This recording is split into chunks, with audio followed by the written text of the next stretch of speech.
네, 오늘 우리 함께 읽은 출애굽기의 본문은 모세가 하나님과 나누는 대화라고 할 수 있습니다. 모세가 이 하나님과 이 대화를 나누기 직전에 하나님은 조금 전까지 매우 진노하셨습니다. 왜냐하면 모세가 시내산에 올라간 이후에 하도 내려오지 않으니까 사람들이 무엇을 만들었죠? 금송아지를 만들었어요. 그래서 그것을 신으로 섬기려 했던 이스라엘 백성들 때문에 하나님이 매우 진노하셨습니다. 어떤 말씀까지 하시냐면 모세한테 이제 너는 나를 말리지 말아라 이렇게도 얘기하시고, 나는 이제 너희와 함께 가나안 땅으로 함께 가지 않겠다. 너희와 같이 가지 않고 대신에 내가 천사 하나를 보낼 테니까 그 천사와 같이 가라. 이렇게 얘기하실 만큼 하나님이 많이 화가 나셨습니다. 그러나 이제 모세가 계속해서 하나님의 마음을 돌이키시고 우리와 함께 가달라, 우리와 함께 해주셔야 된다라고 끝까지 간청하고 중보한 끝에 이제 하나님의 약속을 받아내요. 그게 이제 오늘 본문의 바로 앞절인 출애굽기 33장의 17절입니다. 거기 보면 하나님께서 약속을 하시거든요. 내가 너를 잘 알고 또 너에게 은총을 베풀어서 네가 요청한 이 모든 걸 내가 다 들어주마 라고 말씀을 하셔요. 그런데 모세는 아마도 이 약속만으로는 좀 부족했던 모양입니다. 그래서 오늘 본문인 18절에 이렇게 얘기하죠. 저에게 주님의 영광을 보여주십시오. 주님의 영광을 저에게 보여주십시오. 여기서 주님의 영광이라고 하는 것은요, 지금까지 불꽃 또는 구름기둥, 불기둥 이런 것들, 그렇게 간접적인 방법으로만 보여주셨던 그런 것과는 달리 정말 장엄하고도 엄청난 하나님의 온전한 신비 그 자체의 본질적인 특성을 내가 좀 직접적으로 보겠다라고 하는 것을 말합니다. 그렇게 더 확실한 증거로서 주님의 영광을 내가 직접 보게 해주세요. 이렇게 모세가 간청하는 거죠. 그런데 그 모세의 간청에 대한 주님의 대답이 오늘 출애굽기 말씀으로 23절에 보면 이렇게 끝납니다. 네가 나의 무엇을 볼 것이다? 맞았어요. 어떻게 알았어요? 등을 볼 것이라고 했어요. 네가 나의 얼굴은 못 보고 무엇을 본다? 등을 볼 것이다. 이렇게 말씀합니다. 여러분, 이게 무슨 뜻일까요? 근데 여러분, 모세가 어떤 사람이냐면 하나님이 모세에 대해서 이야기하신 그 표현이 같은 33장 불과 몇 구절 앞에 나와 있어요. 같이 볼까요? 33장 11절. 출애굽기 33장 11절에 앞에 있는 문장만 읽어보도록 하겠습니다. 33장 11절 앞문장까지만 읽어볼게요. 시작. 주님께서는 마치 사람이 자기 친구에게 말하듯이 모세와 얼굴을 마주하고 말씀하셨다. 지금은 또 무엇을 마주했대요? 얼굴을 마주했대요. 주님의 얼굴을 못 봐, 나의 등을 볼 거야 라고 하셨던 말씀과 지금 모세와 얼굴을 마주하고 말씀하셨다 라는 것은 완전히 다른 이야기이고, 이러한 모순된 말씀이 33장 안에 같이 들어있습니다. 지금 이 말씀들이 무슨 의미일까? 그것을 오늘 마가복음의 이야기를 통해서 함께 살펴보고자 합니다. 오늘 우리가 읽은 마가복음의 복음서의 말씀은 예수님이 물 위를 걷는 기적을 보여주신 이야기로 잘 알려져 있습니다. 예수님이 제자들과 함께 배를 탄 게 아니고요. 제자들을 먼저 배를 태워서 보내십니다. 그래서 여기서 이제 바다 건너편으로 가라고 하는 예수님의 이야기가 나오고, 그렇게 하신 다음에 예수님은 홀로 산으로 올라가셨어요. 왜냐하면 따로 기도하시기 위해서였죠. 그러니까 오늘 본문의 이야기는 예수님은 육지에 홀로 이쪽에 무태 있고 제자들은 호수 한가운데 배를 타고 있는 상황입니다.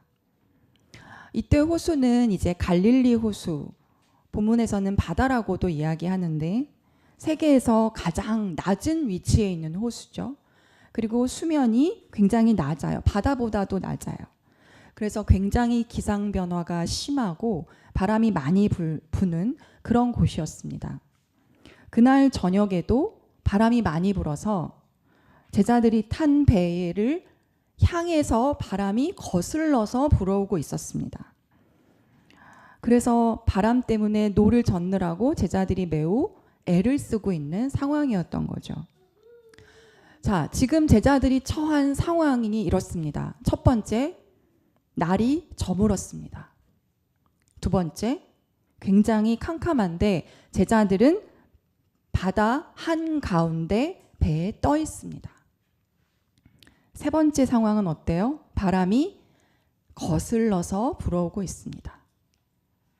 네 번째 상황은 아무리 노를 저어도 앞으로 나아가지 못해요. 계속 그 자리에 맴돌고 있는 것 같아요. 그렇게 노를 젓느라고 밤새 몹시 애쓰고 있었던 상황이 바로 지금 현재 제자들이 겪고 있는 상황이에요. 예수님이 없이 제자들만 겪고 있는 상황이죠. 여러분, 제자들은 이것만으로도 지금 이미 충분히 힘들고 두려워요. 그런데 예수께서는 홀로 못해서 지금 이것을 보셨습니다. 제자들이 애쓰고 있는 것을. 그래서 어떻게 하셨죠? 바다 위를 걸어서 가셨어요. 자, 그런데 제자들은 예수께서 바다 위로 걸어서 오시는 것을 보고 뭐라고 생각했어요? 유령이라고 생각했어요. 자, 우리 어린이들 물어볼게요. 밤바다에 풍랑이 무서워요? 유령이 무서워요? 유령이 무섭대요. 제자들도 아마 그랬나 봐요. 풍랑 때문에도 무서웠는데 유령이다 라고 소리쳤다라고 돼 있어요. 근데 이때 소리쳤다는 건 어떤 뜻이냐면 목구멍 깊은 곳에서부터 너무나 놀란 고통으로 절규하며 울부짖는 그런 표현이 바로 여기에 소리쳤다라는 표현이에요. 그렇게 칠흑같이 어두운 그 한밤중 바다 위에 무언가 바다 위를 걸어오는 그 실체를 제자들이 알 수가 없고 완전히 혼비백산했습니다. 그러나 예수님께서 그 제자들에게 뭐라고 말씀하셨죠?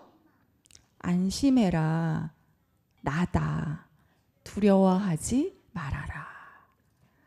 성경 봉독을 얼마나 잘했는지 아시겠죠, 여러분? 우리 아이들이. 그렇게 자기의 정체를 밝히셨어요. 안심해라, 나다. 그렇게 밝히셨어요. 그리고 나서 예수님이 그 배에 타셨더니 바람이 어떻게 됐어요? 멈췄어요. 그러면 그 다음엔 제자들이 어떻게 반응했는지 한번 다시 기억을 되돌려서 찾아볼까요? 마가복음 6장 51절. 오늘 본문의 51절입니다. 바람이 그쳤어요. 그 다음에 자, 51절 같이 읽어볼게요. 시작. 그리고 예수께서 그들이 탄 배에 오르시니 바람이 그쳤다. 그래서 제자들은 몹시 놀랐다. 안심했어요? 몹시 또 놀랐어요. 예수님으로 인해서 바람은 그쳤지만 이들의 놀란 가슴은 그치지 않았어요.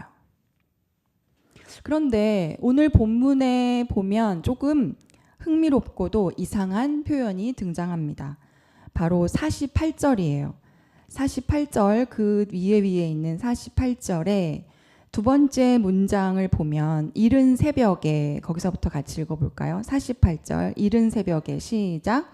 이른 새벽에 예수께서 바다 위를 걸어서 그들에게로 가시다가 그들을 지나쳐 가려고 하셨다. 그들을 어떻게 했다고요? 지나쳐 가려고 하셨다. 여러분 이걸 더 정확하게 번역하면 그들을 지나가기를 원하셨다 이런 표현이에요. 바다 위를 걸어서 그들을 지나쳐가기를 원하셨대요. 이게 무슨 의미일까요? 제가 몇 년 전에도 말씀을 드린 적이 있는데 혹시 기억이 나시나요? 이게 무슨 의미인지? 여러분 이때 지나가다 라고 할 때 사용되는 헬라어는 파레르 코마이라는 단어입니다.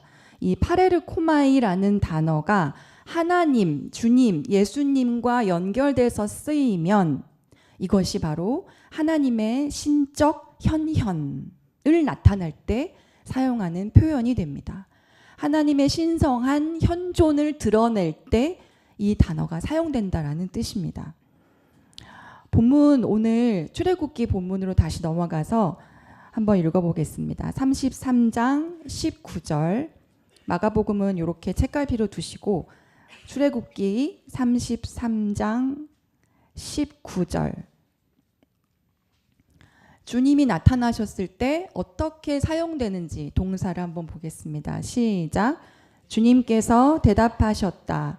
내가 나의 모든 영광을 내 앞으로 지나가게 하고 나의 거룩한 이름을 선포할 것이다. 나는 주다. 은혜를 베풀고 싶은 내게 은혜를 베풀고 불쌍히 여기고 싶은 사람을 불쌍히 여긴다. 22절도 보겠습니다. 22절 시작. 나의 영광이 지나갈 때에 내가 너를 바위 틈에 집어넣고 내가 다 지나갈 때까지 너를 나의 손바닥으로 가리워 주겠다. 하나만 더 읽어볼게요. 그 밑에 장 보시면 34장 6절 보시겠습니다. 34장 6절 시작. 주님께서 모세의 앞으로 지나가시면서 선포하셨다. 주는 자비롭고 은혜로우며 노하기를 더디하고 한결같은 사랑과 진실이 풍성한 하나님이다. 자, 오늘 출애굽기에서 우리 말씀하고 계시는 것처럼 이렇게 지나가다 라고 하는 단어는 결국 무엇을 의미하냐면 하나님의 임재, 하나님의 현존을 나타낼 때 사용하는 단어라는 거죠. 즉 여러분 하나님이 현현하실 때의 방식이 확연하게 얼굴을 보여주는 방식이 아니라 어떤 방식? 지나가는 방식이라는 거예요. 그렇게 하나님의 임재와 현존이 이루어진다라는 겁니다. 그 시대에 신의 얼굴을 본 사람은 아무도 없었습니다. 살 수 없었기 때문이라고 얘기하는데요.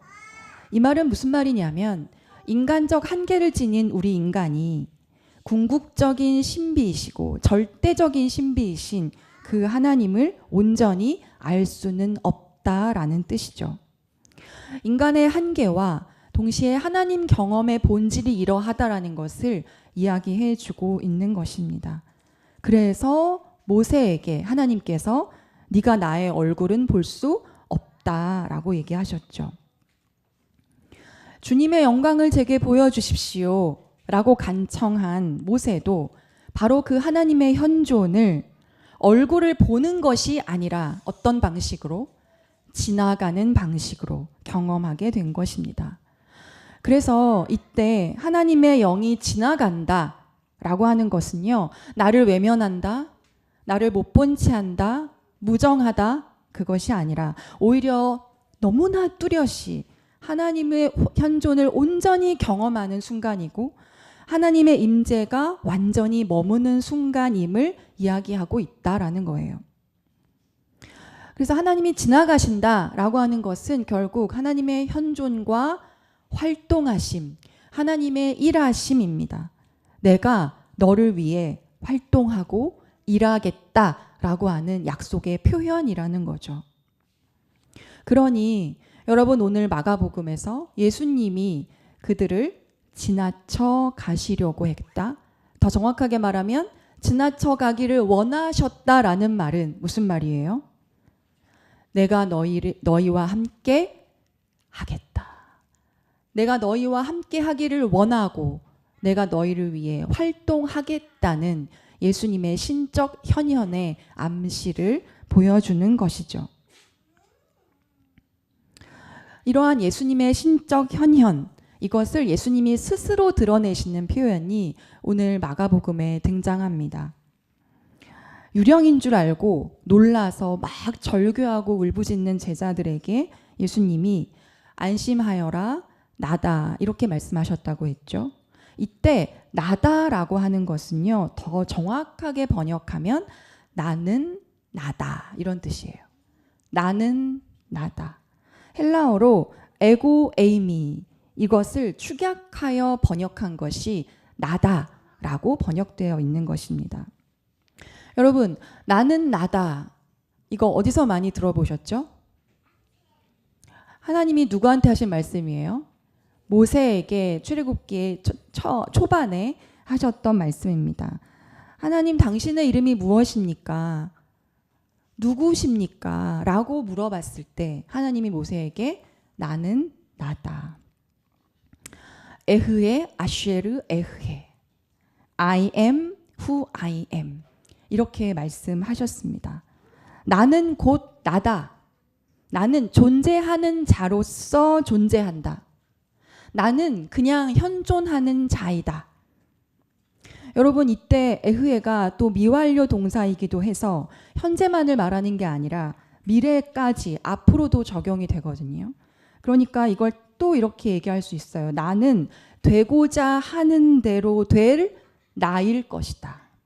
나는 곧 영원히 존재할 나다. 이런 뜻이에요. 그러니까 나는 지금도 그리고 앞으로도 곧 계속해서 나다. 여러분, 이 말은 하나님의 완전한 자기 계시입니다. 신적 존재로서 자기를 하나님이 스스로를 노출시키신 표현이라고 할 수 있어요. 세상의 그 어떤 것도, 인간의 어떤 그 언어로도 하나님을 규정할 수 없고 드러낼 수 없다라는 거죠. 너희에게 그런 신적인 존재인 내가 너희의 하나님이다 라는 거예요. 내가 바로 너희의 하나님이 될 것이다 라고 하는 매우 중요한 하나님의 선언이죠. 그러니까 죽음과 학대받고 억압받고 있었던 그 이집트에서의 이스라엘 백성들에게 이렇게 얘기하시는 거예요. 너희를 구원해낼 내가 너희의 하나님인 나다. 바로 내가 너희의 하나님이다. 그런데 바로 오늘 바다 위를 걸으시는 이 예수님이 그 하나님의 자기 계시적인 그 표현을 그대로 가져와서 말씀하고 계시는 거예요. 나는 나다. 안심하여라. 여러분, 예수님은 이 외에도 복음서, 특별히 요한복음에서 나는 무엇이다 라고 하는 것, 에고 에이미를 활용해서 7가지를 많이 말씀하셨습니다. 우리가 대표적으로 알고 있는 게 뭐죠? 나는 길이요, 진리요, 생명이다. 나는 생명의 빵이다. 나는 세상의 빛이다. 나는 양이 드나드는 문이다. 나는 선한 목자다. 나는 부활이요, 생명이다. 나는 포도나무다. 이 모든 것이 요한복음에서 내가 누구인지를 하나님의 자기 계시와 똑같이 신적인 자기 확인으로 드러내신 예수님의 표현입니다. 이 말은 뭐냐면 예수님이 그냥 선생님, 랍비, 그게 아니라 삶의 근원이 되시는 신적인 존재라는 것을 드러내시는 거예요. 그분이 지금 바다 위에서 현현하고 계시는 거예요. 그래서 그 바다 위에서 걸어오시는 예수님은 단순히 말씀을 잘 전파해주고 우리에게 먹을 것을 챙겨주는 그런 모세의 어떤 계승, 그런 자가 아니라 하나님의 아들로서 신적인 존재로서 자신을 노출시키는 공식적인 문구로서 나는 나다로 자신의 정체를 드러내고 계시다는 거죠. 하나님이 모세에게 자기를 계시하심으로써 모세에게 힘과 용기를 주셨던 것과 같이 지금 예수님은 제자들에게 동일한 말씀으로 자기를 계시하시면서 고난 가운데서 애쓰고 있는 제자들에게 두려워하지 않을 수 있는 이유가 무엇인지를 명확하게 알려주고 계시는 겁니다. 내가 너희의 예수다. 내가 너희의 구원자다.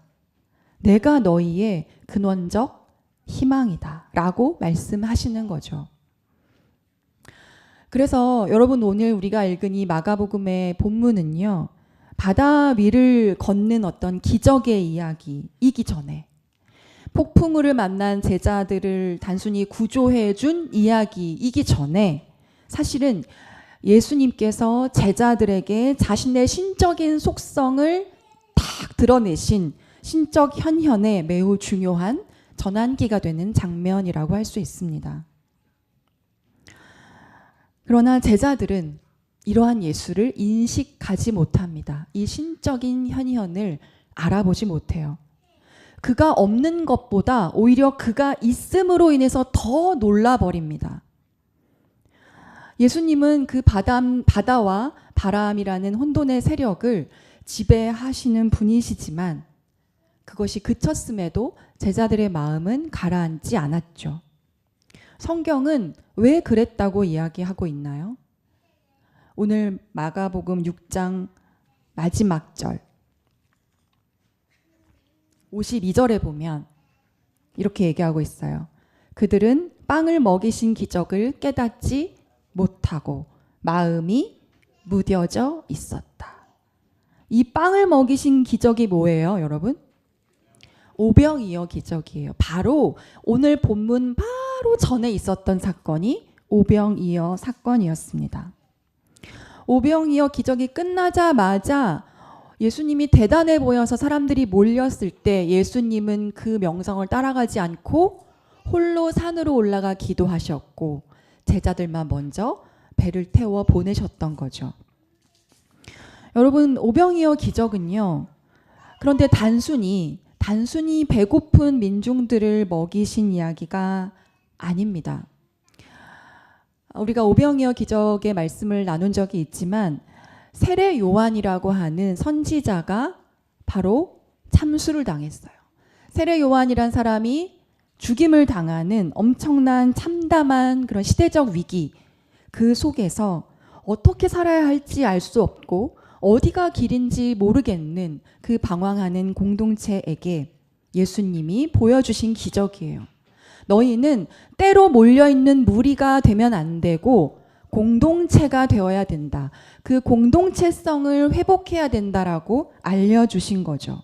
그래서 50명씩 또는 100명씩 모여 앉게 하셨고 그래서 너희는 이제 목자 없는 양이 아니라 내가 너희를 푸른 풀밭으로 인도하는 그런 선한 목자로서 너희의 이 참담한 시대적 위기에 우리의 공동체를 회복하여 내가 이 길을 함께 인도할 것이다.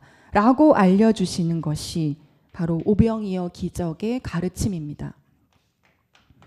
그 시대적 문제, 그 현실적인 문제를 예수님이 인도해 주실 것이라는 것을 제자들은 오병이어 기적을 통해 맛봤지만 그것을 깨닫지 못하고 마음이 무디어져 있는 상태에서 거친 풍랑을 만나게 된 것입니다. 제자들이 탄 배는 통상적으로 제자 공동체를 의미합니다.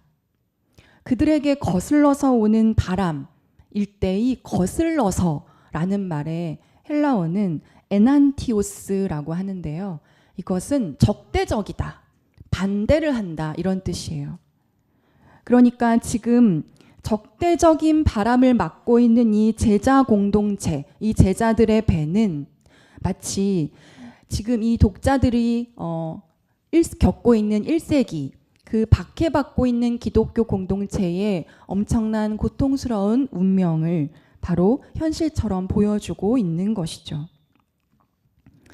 주님은 이런 바람을 다스리시면서 그들을 인도하실 것이다 라는 것을 제자들은 알지 못했습니다. 여러분, 주님은 아주 자주 우리가 깨닫지 못하고 또는 우리를 놀라게 하는 방식으로 우리의 삶을 지나쳐 가실 수 있습니다. 주님은 우리가 원하는 얼굴로 오시지 않아요. 주님은 우리가 원하는 모습으로 오시지 않습니다. 그래서 때로는 그것이 유령처럼 보이기도 하고, 때로는 오늘 베드로전서에서 말씀하시듯 시련의 불길처럼 느껴지기도 하고, 너무나 이상한 일처럼 보이기도 합니다. 그러나 오늘 우리가 여기서 분명히 놓칠 수 없는 한 가지가 있습니다. 바로 주님이 분명 제자들을 돌보셨다라는 거예요. 주님은 그들의 두려움과 그 고단함을 보시고 칠흑 같은 그 밤에 앞으로 나아갈 수 없는 그 바다 한복판으로 오셨습니다. 이게 무슨 일인지, 이 모든 것이 무엇을 의미하는지 여러분, 제자들은 알지 못했습니다. 그러나 주님은 그대로 주님의 일을 하셨습니다. 제자들이 너무 두려워서 소리치고 물러나더라도 주님은 꾸짖음이 없으시고 아주 고요한 확신 속에서 안심해라, 나다, 두려워하지 말아라 라고 말씀하십니다. 제자들은 이 말씀조차 또 믿지 못하죠.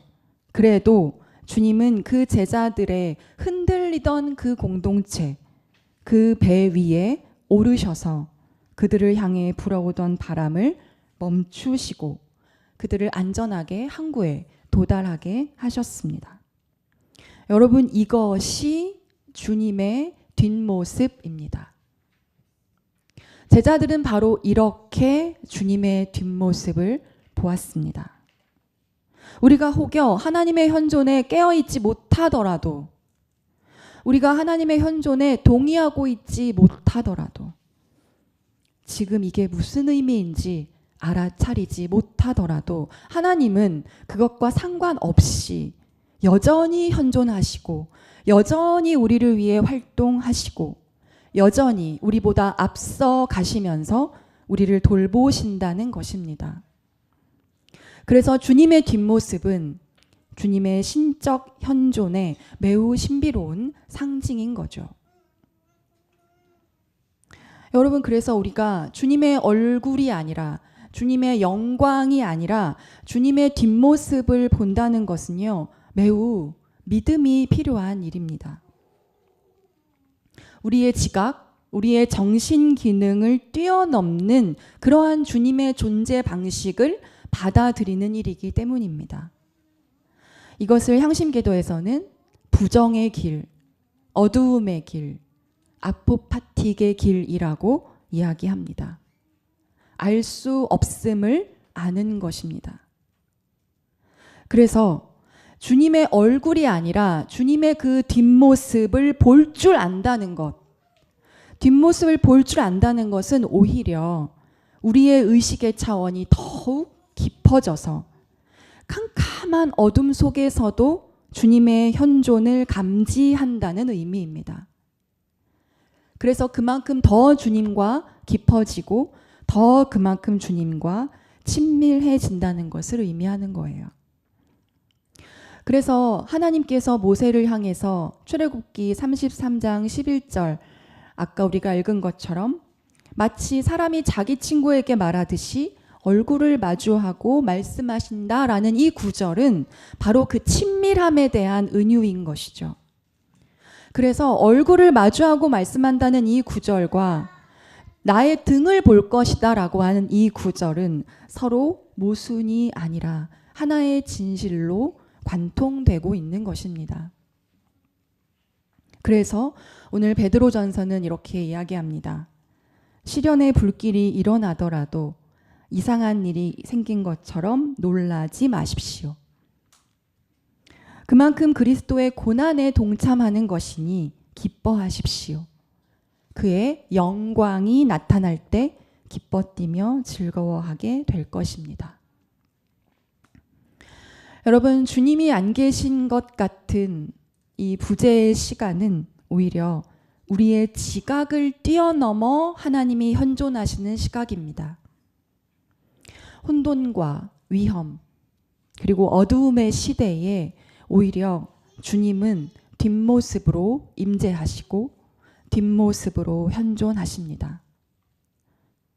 때로 우리 인생에 이해할 수 없는 일이 일어날 때, 우리에게 적대적인 바람이 불어와서 아무리 노를 저어도 계속 그 자리에 우리가 머물러 있을 수밖에 없을 때에 주님의 뒷모습을 기억하시길 바랍니다. 가장 힘겹고 가장 그 고단한 시간에 하나님은 우리가 생각하지 못했던 방식으로 활동하시고 우리가 예상치 못한 방법으로 길을 만들고 계십니다. 때로 우리가 알아차리지 못한다 하더라도 주님은 우리를 떠나지 않으시며 우리를 더 깊은 차원의 의식으로 우리를 이끌고 계시다는 것을 우리는 그저 믿기만 하면 되는 것입니다. 이제 3월이 되었습니다. 그리고 소일의 새로운 시즌이 움트기 시작했습니다. 대한민국에도 새로운 전환이 이루어지는 3월이 되기를 바랍니다. 그 어느 때보다도 적대적인 광풍이 불어오는 지금 시대의 한국 기독교를 바라보면서 그 거친 바다 위를 걸어오시는 그 주님의 뒷모습을 발견하는 소일 공동체가 되기를 바랍니다. 지금까지 우리가 걸어왔듯이 다시 소일다운 이 걸음으로 하나님이 지나가시는 그 자리를 우리가 따라가면 좋겠습니다. 우리의 지혜와 우리의 지각을 뛰어넘어 계시는 주님이 오늘도 우리와 동행하시며 우리에게 말씀하십니다. 안심하여라, 나다. 기도하시겠습니다.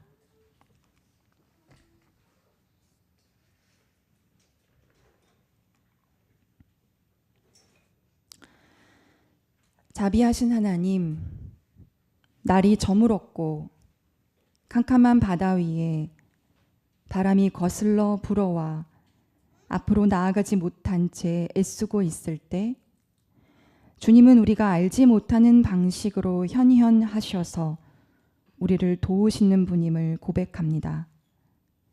우리가 당신을 알아차리지 못할지라도 여전히 현존하시고 활동하시며 우리를 돌봐주시는 분임을 고백합니다. 이 적대적인 광풍의 시대에 주님의 뒷모습을 발견하는 소일 공동체가 될 수 있도록 인도해 주시옵소서. 예수 그리스도의 이름으로 기도합니다. 아멘.